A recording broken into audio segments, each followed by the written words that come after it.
On July 25th, 1978, Louise Brown was born as the first test tube baby, and this means that she was made in a tube in a tube outside of her body instead of naturally in her mother's body.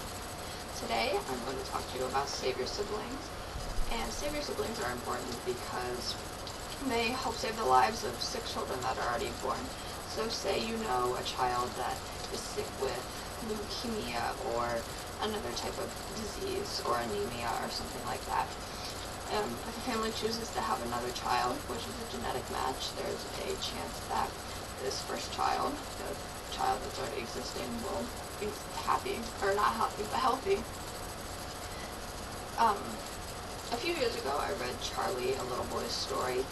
He was very sick, and I stayed updated on his story, and I got very interested in savior siblings, and it kind of drove me into the biomedical engineering field, which is what I hope to go into next year in college. So today I'm going to talk about what exactly a savior sibling is, how they're created, and some of the many moral and ethical debates that there are around the subject. According to the Oxford Dictionary, a savior sibling is a child conceived through in vitro fertilization as a potential source of donor organs or cells for an existing brother or sister with a life-threatening condition. And this pretty much means that a savior sibling is a child created in order to save the life of an existing sick child. Charlie Whittaker was born, and shortly after he was born, he was diagnosed with Diamond-Blackfan anemia, which is a life-threatening condition where your bone marrow doesn't produce enough red blood cells. The treatment he was on for that was every few weeks blood transfusion and nightly injections, and these injections were very painful for him, and he wouldn't have lasted long with these. The only permanent treatment that they knew of for the Diamond-Blackfan anemia that he had was a bone marrow transplant, but bone marrow transplants are very tricky because the donor has to be a perfect genetic match for the recipient. So Charlie's family, all of the Whittakers, his mom, dad, and sister, were all tested, and none of them were a match for Charlie, so they decided that they were going to take the route of a savior sibling. But there were many obstacles in their path. They lived in the United Kingdom, and the United Kingdom has strict rules about their embryonic testing. They say that you can't test an embryo if it doesn't have a benefit for the child that the embryo is going to make. If it's only benefiting a child that's already living, then you can't test it. So the Whittaker family decided to bypass the United Kingdom, and they came to the United States, where there is a lack of regulation, and they had an implantation here where the doctors, they tested their embryos. So the process of testing embryos and actually creating the savior sibling is often taken in 3 steps. The first one is in vitro fertilization. The second is pre-implantation tissue typing. And the last one is pre-implantation genetic diagnosing. In vitro fertilization means fertilization in glass, which is when a woman's eggs are fertilized outside of her body. So they take the eggs out from a woman and the chosen sperm, and they put them together, and then you have these embryos.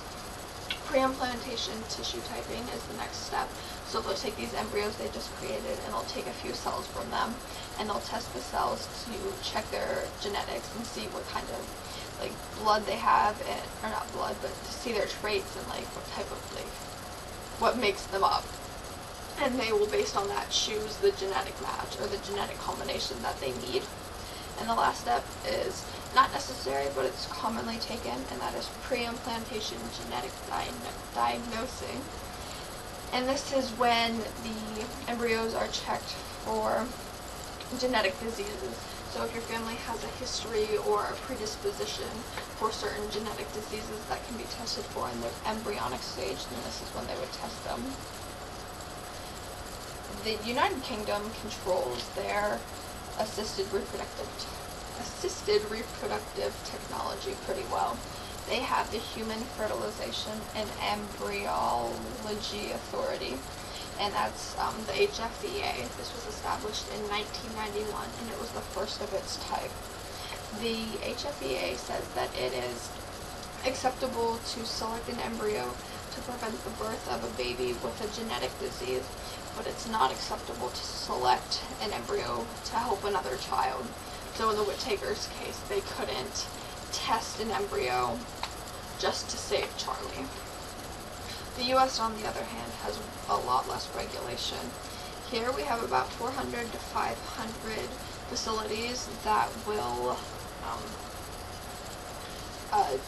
do the assisted reproductive technology, and out of these 400 to 500 clinics, only about 20% of them are affiliated with an organization that presents guidelines for them to follow. And these lack of guidelines also often result in problems. In many cases, more embryos are implanted than should be. In the Whittaker family's situation, Melissa, the mom, was implanted with 2 embryos, and only one of them took. So she was healthy, and her pregnancy would be okay. But a lot of mothers have 3 or more embryos implanted because the procedure is so expensive. They don't want to have to go back and try it again.